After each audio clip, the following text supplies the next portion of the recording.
대외적으로 많이 퍼지고 있지만 저는 그 외국 언론사에 근무하는 사람 입장에서 이 영상물 등급 심의 문제가 생길 때마다 보도를 하면서도 많이 착잡한 입장이에요.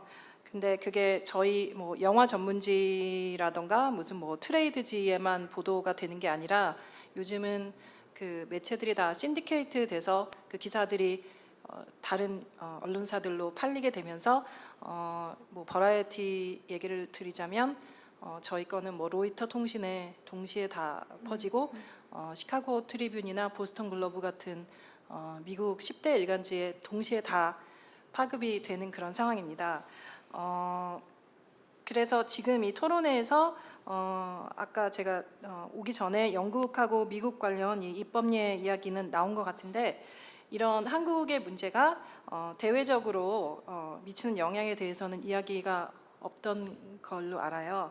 근데 이 업계의 니즈도 반영해야 되는 그런 상황이지만 대외적인 그 한류로 형성된 이런 좋은 그런 이점들이 잘 활용이 되려면 이 문제를 시급히 해결을 하는 게 중요하다고 생각을 하고요.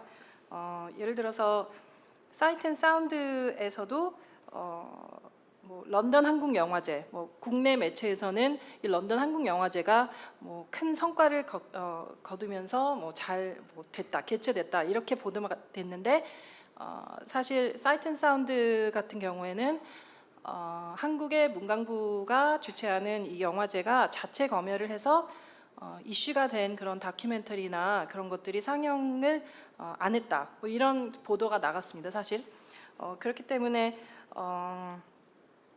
이런 그런 보도가 나가면 뭐 댓글에 외국인들이 댓글을 달잖아요. 그럼 거기에 사우스 코리아나 노스 코리아나 별로 다를 게 없네. 뭐 이런 조롱이라고 할까요? 그러니까 그들이 보기에는 뭐 두 코리아가 다 그렇고 있네 이런 식으로 상당히 저는 한국 사람의 피가 흐르고 있는 사람이니까 그런 거 볼 때마다 같은 회사에서 일하는 다른 뭐 기자 선후배들이 느끼는 거랑 좀 다르게 느껴지더라고요. 좀 빨리 고쳐졌으면 좋겠고 이런 생각이 들어요. 그래서 부산 영화제 때도 이런 간담회가 있어서 저도 참석을 했는데 이런 문제가 탁상 공론으로만 끝나지 않고 빨리 시급히 조치가 돼서 이 대외적인 이 우리나라의 좋은 컨텐츠에 대한 그런 좋은 이미지가 훼손되지 않게 시급한 조치가 필요하다고 생각합니다.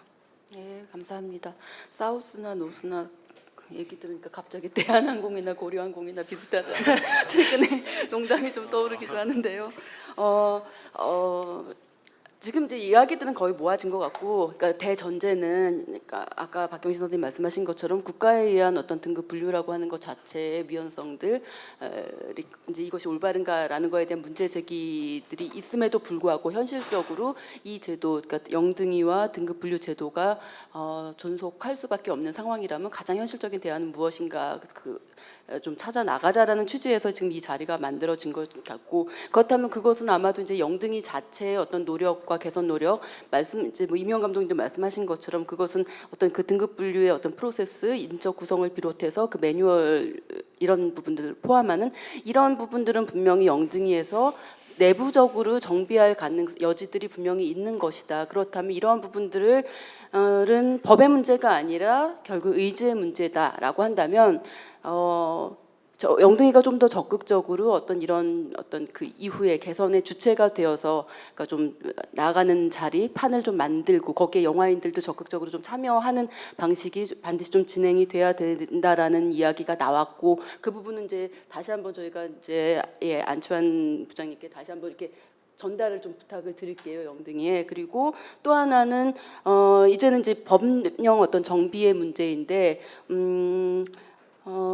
지금 이제 정상진 대표님하고 뭐 다들 말씀하고 계시지만, 그러니까 현실적으로 존재하는 예술영화 전용관들, 그러니까 이 네트워크들을 이용해서 이 공간들에서, 이 상영관들에서 제한 상영 등급 영화들을 상영할 수 있는 방법들을 좀 법적으로 정비하는 것이 현실적이지 않겠는가라는 이야기들이 좀 나오고 있습니다. 이런 부분들은 아까 그 소위원회 말씀하셨는데 저는 제가 예전에 활동할 때는 거의 다 개봉 끝난 다음에도 그 심의가 들어와서 이거 조금 어렵지 않겠나라고 생각했었는데 이렇게 사전에 가능하다고 한다면은 충분히 그거는 이렇게 물론 시간은 좀 걸릴 수 있겠지만 현실 가능한 어떤 대안이라는 생각이 들고 예, 그렇다면은 예, 이렇게 이제 좀 두 개의 어떤 영등이 차원과 그다음에 어떤 다른 극장이라든지 영화인들 차원으로 그리고 거기는 뭐 영진이와 뭐 국회가 같이 결합이 돼야 될 것 같습니다. 이렇게 좀 진행이 될 수밖에 없지 않겠나라는 생각이 듭니다. 사실 뭐 약간 처음 이 세미나 시작하면서 이게 뭐 또 현실적으로 무슨 의미가 있나라는 어떤 회의론도 좀 나오기는 했지만 그럼에도 불구하고 계속해서 이런 현실의 문제의식을 가진 분들이 또 문제 제기를 하고 고치려는 노력을 해야지만 바뀌어 나가는 거 아닌가라는 생각이 듭니다. 예, 고생들 하셨고요. 혹시 마지막으로 예. 저는 영화를 사랑하는 관람인이고요. 저는 그 영화는 그 작품 그 자체로서 이렇게 만들어지고 또 상영되어지고 관람되어지고 보존되어지는 데에 어떠한 제약으로부터 자유로워졌으면 하고요. 영화도 그 자체적으로 보면은 다 이제 프레임으로 이루어져 있거든요. 근데 그 프레임에서 그게 아웃 오브 프레임된 부분이라던가 이런 부분이 그냥 그게 틀린 게 아니라 다름 자체가 그냥 그 자체로서 인정되어지고 또 그런 거로 해서 또 그 프레임 안에서만 이제 갇혀 있지 않고 사실 법이나 이런 제도도 사회적인 어떤 프레임으로 볼 수가 있는데요.